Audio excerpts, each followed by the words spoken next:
Hello hi नमस्कार। आज एक नुआ कहानी सहित स्टोरी विथ प्रताप को आपण मानकु स्वागत। मिनी से दिन भारी खुशी रे हाथ में एक गोलाप गछ धरी घरे पहुँचला। छोट कुंडरे गोलाप गछटी जन्म होइतिबा छुआटीए परी दिशुଥାଏ। बड़ जत्न सहकारे मिनी से गछ को नहीं घरे सबू लोक देखी कहला, देख सबू मो नुआ गछ आज मो पाखरे रहिबो। मु तार जत्न नेबी और ताकू एक बड़ गछ करदेवी। सेतिरे सबुदिन फूल फुटिबो, से फूलरे ठाकुर पूजा हेबो। एमिति केते कथा अनवरत कहि चालु थाए मिनी। मिनीर बयस जमारू 8। पिलाटी दिनरू मनरे गछ पई अहेतुक आग्रह। माँ जेतेबेले बाड़ीरे गछ काम करती मिनी बसी थाए तांकरी पाखरे। केतेबेले सार दिया जिवो, केतेबेले पत्र सब कटा जिवो, पोक लागिथिले केमिति तार उपचार करा जिवो, से सब जिंस निदेखि देखे। केउ गछरे फूल फुटिले सबुठारु बेसी खुशी हुए मिनी। घरे गोटे परस्त नाची जाए से सते जेमिति बहुत बड़ उपहारटे से पाई जाइछि। माँ सदाबेले कहती आम मिनी गछ मानकु निज पिला परी देखे। कहार देह खराब हैला, कहार मन दुख सबू दिशी जाए मिनी को। तांकरी पई ता मन खुशी हुए और दुख भी हुए। सबू सदस्य को मिनीर गछ पई एमिति स्नेह बेस रोचक लगे। निज पढ़ा टेबुल सजाई रखिला गछटी को। पढ़ा टेबुल ठीक झरका पाखरे, तेणु पवन और सूर्य किरण पाइबारे जेमिति असुविधा नाई। गछटी छोट हेले भी पत्र रे भरपूर होइतिला। देखिले मन पूरी जीव। जत्नर सह एक कपड़ा धरी पत्र गुड़िकु पोछि पकेला। सेदिन गछर नामकरण भी करदेला। आजिठू तो ना हेला रोजी, बुझिलु तो? तोते सबू सेई ना रे डाकिबे। तू मोर पोषा गछ, सदाबेले मो पाखर रहिबु। जहाँ मनरे दुख हेबो मते कहिबु। देह खराब हेले कि कौन कहबाकू इच्छा थिले मते कहिबु। गछ सह गप आरंभ करदेला से। सान पिला हेले मध्य दुनियादारी विषय बेस ज्ञान थिला मिनीर। से गछटीकू से निज झियो हिसाब रे पालिबाकू लागिला। पानी देई सारी पचारे, देखिलु आउ पानी पीबू ना सेतिकी? सुकिला पत्र छिड़ाई देई पचारे, तते काटुनी तो? भाई भौणी माने गछ पाखक आसिले मिनी बारण करी कुहे, केही लागनी रोजी सह। से पिलाटा ता पत्र केही छिड़ाइबनी, ताकू काटिबो। सेमाने भी सजाग होई बसंती गछ पाखरे। बहुत समय जाए चाही रुहंती आ पचारती, मिनी अपा केबे रोजी आमको फूल देव? मिनी कुहे, रोजी को एमिति व्यस्त करनी, से आगे बड़ हो जाऊ, एते फूल देव जे संभाली पारिबनी। एमिति कही हसी हसी गड़ी जाए। सान भाई भौणी माने किछि बुझी न पारी मिनी मुह को कलबल करी चाहती। स्कूल गला बेलू मिनी से गछटी को सबुदिन कुहे, तू जमा डरबुनी, एटा तो नुआ घर, तू आराम रे खाई पी थिबु। मु जल्दी पळेई आसीबी स्कूल। तापर आमे बहुत गपीबा। फेरिबा परे दौड़ी जाए गछ पाखु, हाथ टेकी गेल टिके करदिए। कुहे, सदाबेले खुशी रे था, मु अछि तो पाखे पाखे। सबुदिनर काम हैला गछर पत्र मानकु निरेखी देखे। काले कोंठी पोक लागिथिबो कि पत्र पोड़ी जाइथिबो। जदि सेमिति किछि आखिरे पड़े सांगे सांगे सफा कर दिए। से कुनी पिलांक जत्न नेला परी गछर जत्न निए। घर लोक मानकु टिके अजब लागे मिनीर व्यवहार। सदाबेले गछ पछरे समय काटिबा भल लागेनी सेमानकु। दिने सकाळे मिनी जोर रे कांदी कांदी माँ को पाखक आसी कहला जे रोजी को देह खराब हो जाइछि। पत्र सबू सुखिला परी दिसुछि, किछि पत्र झड़ी जाइछि। रोजीर किछि हेइ जीवनी तो? माँ कहले, जमारू व्यस्त हनी रे झियो, किछि हेनी तो रोजीर। सबु गछर पत्र सेमिति झड़े और नुआ पत्र कौळे। तू अधैर्य हेले चलिबनी, किछि दिन अपेक्षा कर, पुणी बहुत पत्र कौळिबो।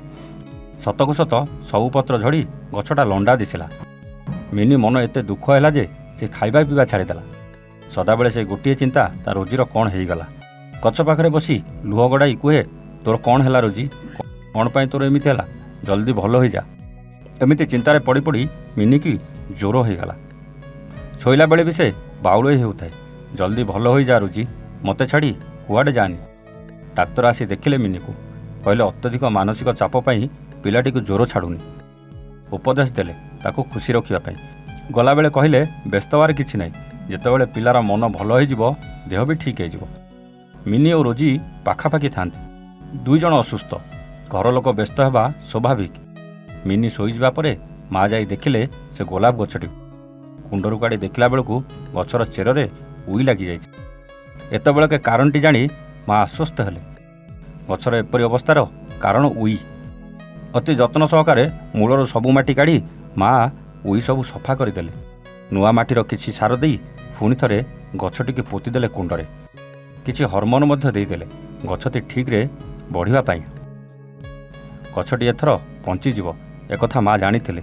ତା ପରଦିନ ସକାଳେ ମିନି ଦେଖିଲା ଗଛଟି ସୁସ୍ଥ ଦିଶୁଛି। ଖୁସିରେ ମାଆକୁ ଡାକ ପକାଇ କହିଲା, ମା ଆସ ଦେଖିବ, ରୋଜିର ଦେହ ଆଜି ବୋଧେ ଭଲ ଅଛି। ତା ସ୍ୱରରେ ଉତ୍ସାହ ଥିଲା। ମା ଜାଣିଗଲେ ଏବେ ମିନିର ଦେହ ବି ଠିକ୍ ହେଇଯିବ। ସତକୁ ସତ ସନ୍ଧ୍ୟାବେଳକୁ ଗଛର ରୂପରେ ଆଶ୍ଚର୍ଯ୍ୟଜନକ ପରିବର୍ତ୍ତନ ଆସିଲା। ମିନି ଧୀରେ ଧୀରେ ସୁସ୍ଥ ହେବା ଆରମ୍ଭ କଲା। ତା ପରଦିନ ସକାଳେ ମିନି ଓ ରୋଜି ପୁଣି ସୁସ୍ଥ ହୋଇଗଲେ। ମିନି ଗଛଟି ପାଖରେ ବସି କହିଲା, ଦେଖିଲୁ ତ ତୋ ଦେହ ଖରାପ ଥିଲା ବୋଲି ମୁଁ ବି ଅସୁସ୍ଥ ହୋଇଗଲି। ତୁ ସଦାବେଳେ ଭଲରେ ରହିଲେ ମୁଁ ବି ଭଲରେ ରହିବି।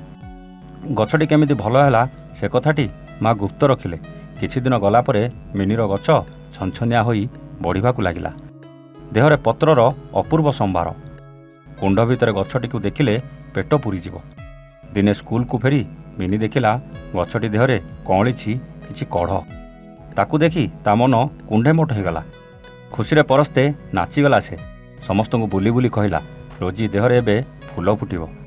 କେତେ ସୁନ୍ଦର ଦିଶିବ ସେ ଫୁଲ ଠାକୁରଙ୍କୁ ଲଗାଇବା। ଘର ଲୋକ ବି ଖୁସି ହେଇଗଲେ ଖବରଟି ଶୁଣି। ସବୁ ଯାଇ ଦେଖିଲେ ସତକୁ ସତ 5-10ଟି କଢ଼ ଆସିଥିଲା ଗଛଟିରେ। ସେଦିନ ରାତିରେ ରୋଜି ଆଖିରେ ନିଦ ନାହିଁ। କେତେବେଳେ ଫୁଲ ଫୁଟିବ ଚାହିଁ ରହିଲା। କେତେବେଳେ ଆଖି ପଡ଼ିଯାଇଛି ତାର। ଏକ ସ୍ୱପ୍ନ ଦେଖିଲା, ରୋଜି ଏକ ଝିଅରେ ରୂପାନ୍ତରିତ ହୋଇଯାଇଛି। ହାତରେ ଧରିଛି ବହୁତ ଗୁଡ଼ିଏ ଫୁଲ। କହୁଛି, ନିଅ ମିନି ନାନୀ, ଏସବୁ ତୁମ ପାଇଁ। କେତେ କ'ଣ ଗପି ଯାଉଛି ରୋଜି। ନିଦ ଭାଙ୍ଗିଗଲା ମିନିର। ଦେଖିଲା ବେଳକୁ ରୋଜି ଦେହରେ ଫୁଟି ସାରିଛି ଫୁଲ। ଯାହା ଦେଖିଲା ତା ସ୍ୱପ୍ନ ନା ସତ ଜାଣିପାରିଲାନି। ଘଣ୍ଟା ଦେଖିଲା, ରାତି 4ଟା ବାଜିଛି। ଏତେ ରାତିରେ କାହାକୁ ଉଠେଇ ଏ ଖୁସି ଖବର ଦେବ। ଖୁସିରେ ତା ଆଖିରୁ ନିଦ ହଜିଗଲା। ଲାଲ ରଙ୍ଗର ଫୁଲଗୁଡ଼ିକ ଏତେ ସୁନ୍ଦର ଦିଶୁଥିଲା ଯେ ସେଠାରୁ ନଜର ହଟାଇବା ମୁସ୍କିଲ ଥିଲା ମିନି ପାଇଁ। ତୁ କ'ଣ ସତରେ ମୋ ପାଖକୁ ଆସିଥିଲୁ ରୋଜି? ପଚାରିଲା ମିନି। ମୁଁ ତୋତେ ବହୁତ ଭଲ ପାଏ। ଗଛଟିକୁ ଗେଲ କରି ପକାଇଲା ମିନି। ସେଦିନ ସକାଳେ ଘରେ ଗୋଟେ ଉତ୍ସବର ଆୟୋଜନ ହୋଇଗଲା। ମିନିର ରୋଜି ଆଜି ଫୁଲ ଦେଇଛି, ଲାଲ ଗୋଲାପ ଫୁଲ। ବଗିଚାରେ ଯେତେ ଗଛ ଅଛି ସବୁଠାରୁ ସୁନ୍ଦର ଫୁଲ ରୋଜି ଗଛର। ମା ବି ସେଇ କଥା କହିଲେ। ଏତିକି ଶୁଣି ମିନିର ମନ କୁଣ୍ଢେ ମୋଟ ହୋଇଗଲା। ସାନ ଭାଇ ଭଉଣୀମାନେ ଘରେ ପରସ୍ତେ ନାଚିଗଲେ ରୋଜିର ଜୟଗାନ କରି। ବଡ଼ ଭାଇ କହିଲେ, ଏତେ ସୁନ୍ଦର ଫୁଲକୁ ବଜାରରେ ବିକିଲେ ଗୋଟାକୁ 15 ଟଙ୍କାରେ ବିକ୍ରି ହୋଇଯିବ। ଭାଇଙ୍କ କଥା ଜମାରୁ ଭଲ ଲାଗିଲାନି ମିନିକୁ। ସେ ଭେଁ ଭେଁ କରି କାନ୍ଦି ପକାଇଲା। ମୋ ରୋଜିର ଫୁଲ ମୁଁ କାହାକୁ ଦେବିନି। ତା ଫୁଲ ମୁଁ କେବେ ବି ବଜାରରେ ବିକ୍ରି କରିବାକୁ ଦେବିନି। ସେ ମୋ ରୋଜି, କେବଳ ସେ ମୋର। ବଡ଼ ଭାଇ ବହୁତ ବୁଝାଇ ଶାନ୍ତ କଲେ ମିନିକୁ। କହିଲେ, ଆରେ ବୋକି, ମୁଁ କ'ଣ ତୋ ଫୁଲ ବିକ୍ରି କରିବା କଥା କହୁଥିଲି କି? ମୁଁ କହିଲି ଏ ଫୁଲ ଏତେ ସୁନ୍ଦର ଯେ ଯିଏ ଦେଖିବ ସିଏ ଲୋଭେଇଯିବ। ମିନି ବୁଝିଲା, ପରେ ଚୁପ୍ ହେଲା। ବାପା ଅଫିସରୁ ଆସିଲା ପରେ ମିନି ଦେଖାଇଲା ରୋଜି ଦେହରେ ଆସିଥିବା ଫୁଲର ଅପୂର୍ବ ସମ୍ଭାରକୁ।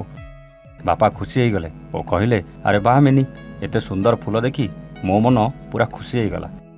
ବହୁତ ଭଲରେ ରଖିଛୁ ରୋଜିକି, ସେଇଥିପାଇଁ ସେ ଦେଲା ଏତେ ଭଲ ଫୁଲ। ମୁଣ୍ଡ ଟୁଙ୍ଗାରିଲା ମିନି।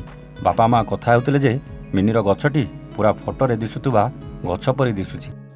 ବାପା କହିଲେ, ଆସନ୍ତାକାଲି ଆମ ଅଫିସର ଘରକୁ ଆସିବେ ବୋଲି କହିଛନ୍ତି। ତାଙ୍କର ଚର୍ଚ୍ଚା ଭଲରେ କରିବାକୁ ହେବ। କିଛି ରୋଷେଇ କରି ଆପ୍ୟାୟିତ ନ କଲେ ଆଗକୁ ଅଛି ପ୍ରମୋସନ୍। ଆରେ ହଁ, କାଲି ଘରକୁ ଟିକେ ସଜେଇ ରଖିବାକୁ ଦେବ। ଡାଇନିଂ ଟେବୁଲରେ ଖାଇଲା ବେଳେ ମିନିର ଗୋଲାପ ଗଛଟିକୁ ରଖିଦେଲେ ବହୁତ ସୁନ୍ଦର ଦିଶିବ। ମା ବି ରାଜି ହେଲେ। ସେ କଥାରେ ମିନି ଖୁସି ହୋଇଗଲା। ଦୌଡ଼ିଗଲା ଗଛ ପାଖକୁ। କହିଲା, ମୋ ସୁନ୍ଦର ରୋଜି, ତୁ ଏବେ ସୁନ୍ଦର ହୋଇଛୁ ବୋଲି କାଲି ବାପାଙ୍କ ଅଫିସର ତୋତେ ଦେଖିବେ। ଆଉ କିଛି ଫୁଲ ଫୁଟେଇ ଦେ, ବହୁତ ସୁନ୍ଦର ଦିଶିବୁ।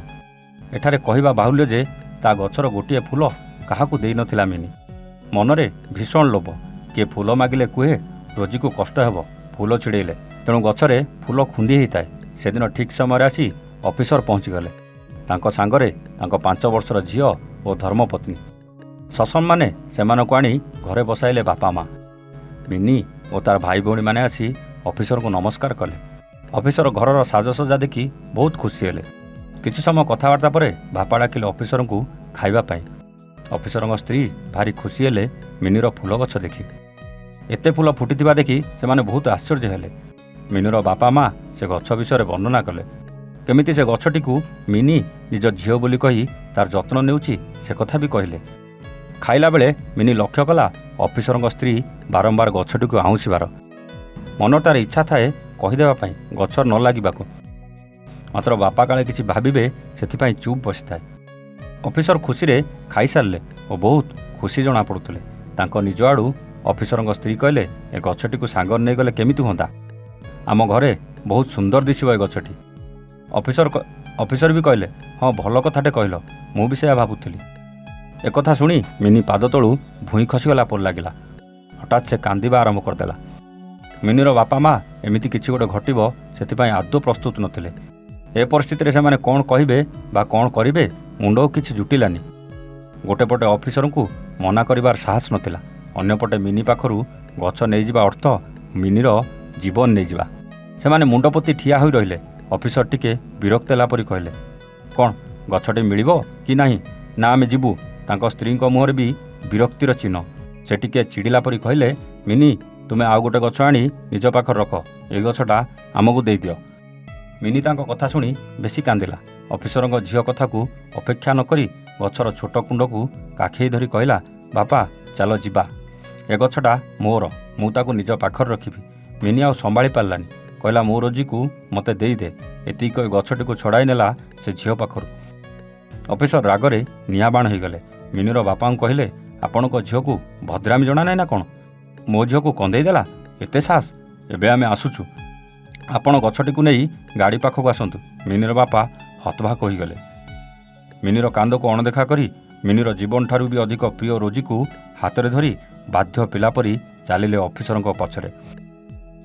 ବାରମ୍ବାର ଭୁଲ ମାଗିବା ପରେ ବି ଅଫିସର ରାଗ ଶାନ୍ତ ହେଲାନି। ଅଫିସରଙ୍କ ଗାଡ଼ି ଧୂଆଁ ଉଡ଼େଇ ଚାଲିଗଲା ମିନିର ପ୍ରାଣକୁ ସାଙ୍ଗରେ ନେଇ। ମିନି ପାଗଳ ପ୍ରାୟ ହେଇଗଲା, ଭୂଇଁରେ ଲୋଟି କାନ୍ଦିଲା। ଏମିତି କିଛି ଘଟିଯିବ ତା କଳ୍ପନା ବାହାରେ ଥିଲା। ସେ ବାପାଙ୍କ ଗୋଡ଼ ଧରି ବସିଲା, ବାପା ମୋ ରୋଜିକୁ ମୋ ପାଖକୁ ଆଣ, ନହେଲେ ସେ ମୋତେ ଖୋଜି ଖୋଜି ମରିଯିବ।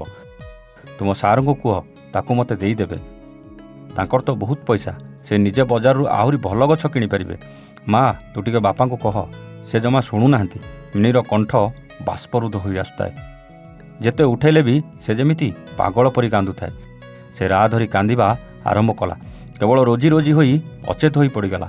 ବାପା ମିନିକୁ ଉଠାଇଲା ବେଳେ ଦେଖିଲେ ଦେହରେ ଭୀଷଣ ଜ୍ୱର। ତାକୁ ନେଇ ଶୁଆଇଦେଲେ ସେଜରେ। ଆଖିରୁ ଅନବରତ ବୋହି ଯାଉଥାଏ ଲୁହ। ଏମିତି ଅବସ୍ଥା ଦେଖି ପଥର ବି ତରଳିଯିବ। ବେଳକୁ ବେଳ ମିନିର ଅବସ୍ଥା ଖରାପ ହେବାକୁ ଲାଗିଲା। ଶେଷରେ ଡାକ୍ତରଙ୍କ ପାଖକୁ ନେବାକୁ ପଡ଼ିଲା ମିନିକୁ। ପରୀକ୍ଷା କଲାପରେ ଡାକ୍ତର କହିଲେ, ମିନିର ମନରେ ଲାଗିଛି ଭୀଷଣ ମାନସିକ ଆଘାତ। ଅଳ୍ପ ବୟସ ହେତୁ ସେ ଆଘାତ ସମ୍ଭାଳିବାର କ୍ଷମତା ମିନିର ନାହିଁ। ବେଶୀ ସମୟ ଏମିତି ଲାଗି ରହିଲେ ମିନିର ଜୀବନ ପ୍ରତି ବିପଦ ଆଶଙ୍କା ରହିଛି। ଡାକ୍ତରଖାନା ପିଣ୍ଡାରେ ଲଥ୍ କରି ବସି ପଡ଼ିଲେ ମିନିର ବାପା। ନିଜକୁ ଧିକ୍କାର କରିବାରେ ଲାଗିଲେ। ଯଦି ମିନିର ଗଛଟିକୁ ଖାଇବା ଟେବୁଲରେ ନ ରଖିଥାନ୍ତେ ଏ ଅବସ୍ଥା ଦେଖିବାକୁ ପଡ଼ିନଥାନ୍ତା। ଏବେ ଗଛ ତ ଗଲା, ତା ସହ ମିନିର ଜୀବନ ବି ବାଜିରେ ଲାଗିଗଲା। ଯେତେ ଯାହା କଲେ ବି ମିନିର ହୋସ୍ ଆସୁନି। ଆଖି ବନ୍ଦ କରି ପାଗଳିଙ୍କ ପରି ପ୍ରଳାପ କରି କହୁଛି, ରୋଜି ତୁ ମୋତେ ଛାଡ଼ି କୁଆଡ଼େ ଯାଆନି। ମୋ ସୁନାଟା ପରା, ତୋ ଫୁଲ କେତେ ସୁନ୍ଦର ହୋଇଛି ଜାଣିଛୁ? ଏମିତି ଫୁଲ ଆଉ କାହା ପାଖରେ ନାହିଁ। ତୋର କ'ଣ ଦରକାର ମୋତେ କହ। ଡର ଲାଗୁଛି କି ତୋତେ? ଜମା ଡରନି, ମୁଁ ତ ପାଖରେ ଅଛି ପରା, କେହି ନେବେନି ତୋତେ, ତୁ ପରା ମୋର। ପୁଣି ଜୋରରେ କାନ୍ଦି କାନ୍ଦି କହୁଛି, ନିଅନି ମୋ ରୋଜିକୁ ମୋ ପାଖରୁ, ତାକୁ ନେଲେ ମୁଁ ମରିଯିବି। ସେ ବି ବଞ୍ଚିପାରିବନି ମୋ ବିନା। ଅଲଗା କରନି ଆମକୁ, ଛାଡ଼ିଦିଅ। ମିନି କପାଳରେ ହାତ ରଖିଲେ ମା। ବେଳକୁ ବେଳ ଦେହର ଉତ୍ତାପ ବଢ଼ି ଚାଲିଛି। ଏମିତି ଚାଲିରେ ସେ ପାଗଳ ହୋଇଯାଇପାରେ। ସେ ଭାବିଲେ ଅଫିସରଙ୍କ ଘରକୁ ଯିବେ, ମାଗି ଆଣିବେ ମିନିର ଗଛ। କିନ୍ତୁ ବାପା କହିଲେ ଯେ କାଳେ ଅଫିସର ବିରକ୍ତ ହୋଇ ଗାଳିଗୁଲଜ କରିବେ, ରାଗିଲେ ତାଙ୍କର ଚାକିରି ଉପରେ ବିପଦ ଅଛି। ଚକ୍ରବ୍ୟୁହରେ ଫସି ଯାଇଥିଲେ ବାପା। ଗୋଟେ ପଟେ ତାଙ୍କ ଅଲିଅଳି ଝିଅର ଜୀବନ ଓ ଅନ୍ୟପଟେ ତାଙ୍କ ଚାକିରି। ସକାଳ ହୋଇ ଆସୁଥିଲା। ବାପା ମନସ୍ଥ କରିନେଇଥିଲେ କ'ଣ କରିବାକୁ ହେବ। ସାଇକେଲରେ ଚାଲିଲେ ଅଫିସରଙ୍କ ଘରକୁ। ବାଟ ସାରା ଭାବୁଥାନ୍ତି କ'ଣ କହିବେ ଓ କେମିତି ମାଗିବେ ଗଛ। କେତେବେଳେ ଆସି ଅଫିସରଙ୍କ ଘର ଆଗରେ ପହଞ୍ଚିଗଲେ ଜଣା ବି ପଡ଼ିଲାନି। ଗେଟ୍ ପାଖରେ ଥିବା ବାହାଦୁରକୁ ସବୁ କଥା କାନ୍ଦି କାନ୍ଦି କହି ପକାଇଲେ। ଟିକେ ହାଲକା ଲାଗିଲା ମନ। ବାହାଦୁରର ବୟସ ପାଖାପାଖି 60 ହେବ। ସେ ବୁଝିପାରିଲା ମନର ବେଦନା। ଏକଥା ବି କହିଲା ଯେ ଗତକାଲି ରାତିରେ ଫୁଲ ଗଛକୁ ନେଇ ଅଫିସର ଓ ତାଙ୍କ ସ୍ତ୍ରୀଙ୍କ ଭିତରେ ଜୋରଦାର ଗଣ୍ଡଗୋଳ ଲାଗିଛି। ଅଫିସର ବିରକ୍ତ ହୋଇ ପତ୍ନୀଙ୍କୁ କହିଲେ, କ'ଣ ଯୁଆଡ଼େ ଯାହା ଦେଖିବ ସବୁ ଉଠେଇ ନିଜ ଘରକୁ ପୂରେଇ ଦେବ ନା କ'ଣ? ଏମିତି କରି କରି ମୋ ଘର ଜିନିଷରେ ଭରିଗଲାଣି। ଚୌକି, ଟେବୁଲ, ଖଟ, ଟେଲିଭିଜନ ଆଉ ଯେତେକ ସଜେଇବା ଜିନିଷ ଘରେ ଅଛି ସବୁ ତ ଏଇ ଉପାୟରେ ହାତେଇଛ ତୁମେ। ଶେଷରେ ଫୁଲ ଗଛକୁ ବି ଛାଡ଼ିଲନି। ମୋ ଇଜ୍ଜତ ପାଇଁ ଟିକିଏ ବି ସଚେତନ ନୁହଁ ତୁମେ। ମୋ ଅଧୀନସ୍ଥ କର୍ମଚାରୀ ସେ କ'ଣ ଭାବିଥିବ। ତା ପିଲାର ଅବସ୍ଥା ଦେଖିପାରିଲିନି, କେମିତି ବିକଳ ହେଇ କାନ୍ଦୁଥିଲା। ସେ ଜାଗାରେ ବାଧ୍ୟ ହୋଇ ତୁମକୁ ସମର୍ଥନ କଲି, ମାତ୍ର ମୋ ବିବେକ ମୋତେ ଜାଳି ପୋଡ଼ି ଦେଉଥିଲା। ସେ ଝିଅର ନିରୀହ ଆଖିରେ ଥିବା ଘୃଣା ଓ ଅବିଶ୍ୱାସ ଭାବ ଦେଖିପାରିଲନି ତମେ। ପଥର ହୋଇଗଲଣି ତୁମେ। କେବଳ ଲୋଭ ଛଡ଼ା ତୁମ ଜୀବନରେ ଆଉ କିଛି ନାହିଁ। ଏତିକି ଶୁଣି ଅଫିସରଙ୍କ ସ୍ତ୍ରୀ ନିଆଁବାଣ ହୋଇ ମନ ଇଚ୍ଛା ଗାଳି ଦେଲେ। କହିଲେ, ତୁମ ପରି ନିକମା ଲୋକକୁ ବାହା ହେଇ ମୋ ଜୀବନ ନର୍କ ହୋଇଯାଇଛି। ବେଶୀ ସଚଟପଣିଆ ଦେଖେଇ ହେଉଛ ତୁମେ। ତୁମ ସାଙ୍ଗସାଥୀମାନେ ମହଲ ପରେ ମହଲ ଠିଆ କଲା ବେଳକୁ ତୁମେ ସେଇ ଆଦର୍ଶକୁ ଧରି ଚାଟିବାରେ ବ୍ୟସ୍ତ। ୟା ତାଠୁ ଜିନିଷ ଆଣିବନି କ'ଣ ପାଇଁ? ଆରେ ତୁମର ଯେତେବେଳେ ଆଣିବାର କିଛି କ୍ଷମତା ନାହିଁ, ବେଶୀ ବକବକ୍ କରୁଛ କ'ଣ ପାଇଁ? ଏତିକିରେ ସାହେବଙ୍କ ରାଗ ପଞ୍ଚମକୁ ଚଢ଼ିଗଲା ଓ ସେ ଫୁଲ ଗଛଟିକୁ ଗାଡ଼ି ଭିତରୁ କାଢ଼ି ବାହାରେ ପକାଇଦେଲେ। କହିଲେ, ଆଜିଠାରୁ ମୁଁ ତୁମକୁ ନେଇ କୁଆଡ଼େ ବି ଯିବିନି। ଦେଖିବା ନିଜେ କୁଆଡ଼େ ଯାଇ କେତେ ଜିନିଷ ଆଣିବ। ତାପରେ ତ ରାତି ସାରା ଚାଲିଛି ଝଗଡ଼ା। ସକାଳୁ ଅଫିସରଙ୍କ ସ୍ତ୍ରୀ ବ୍ୟାଗ୍ ଆଟାଚି ଧରି ନିଜ ବାପ ଘରକୁ ଗଲେଣି। ଅଫିସର ପେଟେ ମଦ ପିଇ ସୋଦାପକା ଚଲେଇଛନ୍ତି। ମିନିର ବାପା ଉତ୍କଣ୍ଠାର ସହ ପଚାରିଲେ, ଆଉ ସେ ଗଛଟି? ବାହାଦୁର ହସ ହସ ମୁହଁରେ ବାପାଙ୍କ ହାତରେ ଧରେଇ ଦେଲେ ଗଛଟିକୁ। ସେ କହିଲେ, ଗଛଟିକୁ ଫିଙ୍ଗିଲା ବେଳେ ମୁଁ ଥିଲି। ଯତ୍ନରେ ଆଣି ନିଜ ପାଖରେ ରଖିଥିଲି। ମନେ ମନେ ଭାବିଥିଲି ଆଜି ନିଜେ ଯାଇ ଆପଣଙ୍କ ଘରେ ଦେଇ ଆସିଥାନ୍ତି। ମିନି ବାପାଙ୍କ ଆଖିରୁ ଦୁଇ ବୁନ୍ଦା ଲୁହ ଝରିଗଲା। ନିଜ ଝିଅ ପରି ଗେଲ କରି ପକାଇଲେ ଗଛଟିକୁ। କହିଲେ, ରୋଜି, ତୋ ବିନା ମୋ ମିନିର ଜୀବନ ଆଉ ନାହିଁ କହିଲେ ଚଳେ। ଜଲ୍ଦି ଚାଲ, ମୋ ଝିଅକୁ ବଞ୍ଚେଇ ଦେ। ଡାକ୍ତରଖାନାରେ ପହଞ୍ଚିଲା ବେଳକୁ ଦେଖିଲେ ଘର ଲୋକେ କାନ୍ଦୁଛନ୍ତି। ତାଙ୍କ ମନକୁ ପାପ ଛୁଇଁଲା। ପଚାରିବାରୁ ଜାଣିଲେ ଯେ ଯଦି ମିନିର ଏମିତି ଅବସ୍ଥା ଆଉ କିଛି ସମୟ ରହିବ, କୋମାକୁ ଚାଲିଯିବାର ସମ୍ଭାବନା ବେଶୀ। ମିନି ଦେହରୁ ତାତି କମୁନଥିଲା ଓ ଚେତା ଜମା ବି ଆସୁନଥିଲା। ଅତି କଷ୍ଟରେ ଆଖି ଖୋଲି କଥା କହୁଥିଲା। କେତେବେଳେ ଆସିବୁ ରୋଜି? ଜଲ୍ଦି ଆସ, ତୁ ନ ଆସିଲେ ମୁଁ ମରିଯିବି। ଡାକ୍ତରଙ୍କ ମୁଣ୍ଡ ବି କାମ କରୁନଥିଲା। ଏତେ ବର୍ଷର ଅଭିଜ୍ଞତା ଭିତରେ ଏମିତି ଘଟଣା ସେ କେବେ ବି ଦେଖିନଥିଲେ। ସାମାନ୍ୟ ଗଛ ପାଇଁ କେହି ଏତେ ମାତ୍ରାରେ ପାଗଳ ପ୍ରାୟ ହୋଇପାରେ, ତାର ବିଶ୍ୱାସ କରିବା କଷ୍ଟ ଥିଲା। ମିନିର ବାପା ମୃତ୍ୟୁ ସଞ୍ଜୀବନୀ ଆଣିଲା ପରି ସେଜ ପାଖରେ ରଖିଦେଲେ ଗୋଲାପ ଗଛଟିକୁ। ଧୀରେ ଧୀରେ ମିନିର ନାକ ପାଖରେ ଶୁଙ୍ଘାଇଲେ ସେ ଗଛର ଫୁଲ। ସମସ୍ତଙ୍କ ଆଶ୍ଚର୍ଯ୍ୟର ସୀମା ରହିଲାନି ଯେତେବେଳେ ମିନି ଖନେଇ ଖନେଇ କହିଲା, ତୁ ଆସିଗଲୁ ରୋଜି, କେତେ ଖୋଜୁଥିଲି ତତେ। ଏତିକି କହି ଭୋ ଭୋ କାନ୍ଦିବାକୁ ଆରମ୍ଭ କଲା। ମା ମିନିକୁ ଧରିବାକୁ ଦୌଡ଼ି ଆସିଲା ବେଳେ ଡାକ୍ତର ବାରଣ କରି କହିଲେ, ତାକୁ କାନ୍ଦିବାକୁ ଦିଅନ୍ତୁ। ମନ ଭିତରେ ଯାହା କିଛି ଅଛି ସବୁ ଲୁହ ବାହାରି ଯିବା ପରେ ସେ ଠିକ୍ ହେଇଯିବ। ବ୍ୟସ୍ତ ହେବାର କାରଣ ନାହିଁ। କିଛି ସମୟ ପରେ ମିନି ଆଖି ଖୋଲିଲା। ତା ସାମ୍ନାରେ ଫୁଲର ସମ୍ଭାର ନେଇ ଚାହିଁଛି ଅତି ନିଜର ରୋଜି। କେବଳ ତାରି ରୋଜି। ମିନି କୁନି ପିଲାଟିଏ ପରି ଗେଲ କରି ପକାଇଲା ସେ ଗୋଲାପ ଗଛଟିକୁ। ଆଶ୍ଚର୍ଯ୍ୟର କଥା, ଗୋଲାପ ଗଛରେ କଣ୍ଟା ଥିଲେ ବି ଗୋଟିଏ କଣ୍ଟା ପଶି ନାହିଁ ମିନି ଗାଲରେ। ରୋଜିକୁ କୋଳରେ ଧରି ମିନି ଶୋଇଗଲା ନିଘୋଡ଼ ନିଦରେ। ଯେମିତି କେତେ ଦିନରୁ ସେ ନ ଶୋଇ ଚାହିଁ ରହିଥିଲା ରୋଜିର ଫେରିବା ବାଟକୁ। ଘରଲୋକେ ଉତ୍କଣ୍ଠାର ସହିତ ଚାହିଁ ରହିଥାନ୍ତି। କିଛି ସମୟ ପରେ ମିନି ଉଠିଲା। ଆଖିରେ ସେଇ ଚମକ, ମୁହୂର୍ତ୍ତରେ ଅପୂର୍ବ ପ୍ରଶାନ୍ତି। ତାକୁ ଦେଖିଲେ ଲାଗୁଥିଲା ଯେ ତା ଦେହ ବୋଧେ ଟିକିଏ ବି ଖରାପ ନଥିଲା। ଡାକ୍ତରଖାନା ସେଜରୁ ଓହ୍ଲେଇ ଆଗେଇଲା ମିନି, ହାତରେ ରୋଜିକୁ ଧରି। କହୁଥାଏ, ଚାଲ ତତେ ଟିକେ ଖରା ଖୋଇଦିଏ। ଖରା ନ ଖାଇ କେମିତି ଅବାଗିଆ ଦିଶୁଛୁ ତୁ। ସେଠାରେ ଉପସ୍ଥିତ ସବୁ ଲୋକଙ୍କ ଆଖିରେ ଲୁହ, ଏପରିକି ଡାକ୍ତର ବାବୁ ବି ରୁମାଲ କାଢ଼ି ନିଜ ଆଖି ପୋଛିଲେ। ମିନି ଆଶ୍ଚର୍ଯ୍ୟ ହୋଇ ପଚାରିଲା, ଆରେ ସବୁ କାନ୍ଦୁଛ କ'ଣ ପାଇଁ? ଦେଖୁନ ମୋ ରୋଜି କେମିତି ହସୁଛି। ତୁମମାନଙ୍କ ଲୁହ ଦେଖି ବାପା ମା କୋଳେଇ ନେଲେ ମିନିକୁ। କହିଲେ, ଚାଲ ଆମେ ଘରକୁ ଯିବା। ରୋଜିର କଥା ବହୁତ ମନେ ପଡ଼ିଲାଣି। ଡାକ୍ତର ମନେ ମନେ ଭାବୁଥିଲେ, ଅଜବ ଏ ସ୍ନେହ। ସ୍ନେହର ପରିଭାଷା ମନେ ପକାଇଲା ବେଳେ ଭାବୁଥିଲେ ନିଜ କଥା। କାହିଁ ସେ କେବେ ତ ଏମିତି ସ୍ନେହ ଦେଖାଇ ନାହାନ୍ତି ନିଜ ବାଡ଼ିରେ ଥିବା ଗଛମାନଙ୍କୁ। ମିନି ପାଇଁ ତାଙ୍କ ହାତ ମନକୁ ମନ ଉଠି ଆସିଥିଲା ପ୍ରଣାମ କରିବାକୁ। ପିଲାମାନେ ଯେ ସତରେ ଈଶ୍ୱରଙ୍କର ପ୍ରତିଛବି, ସେ କଥା ଡାକ୍ତରବାବୁ ନିଜେ ନିଜେ ହୃଦୟଙ୍ଗମ କରିସାରିଥିଲେ ବୋଧେ। ଯଦି କାହାଣୀ ଆପଣଙ୍କୁ ଭଲ ଲାଗିଥିବ, ଲାଇକ୍ ସେୟାର କରିବାକୁ ଭୁଲିବେନି। ହଁ, ସବସ୍କ୍ରାଇବ୍ କରି ବେଲ୍ ଆଇକନ୍ ଦବାଇ ଦିଅନ୍ତୁ। ଏମିତି ହୃଦୟପୋଷୀ କାହାଣୀ ଆପଣଙ୍କ ପାଇଁ ସବୁଦିନ ସନ୍ଧ୍ୟା 8ଟାରେ ନେଇ ଆସିବୁ।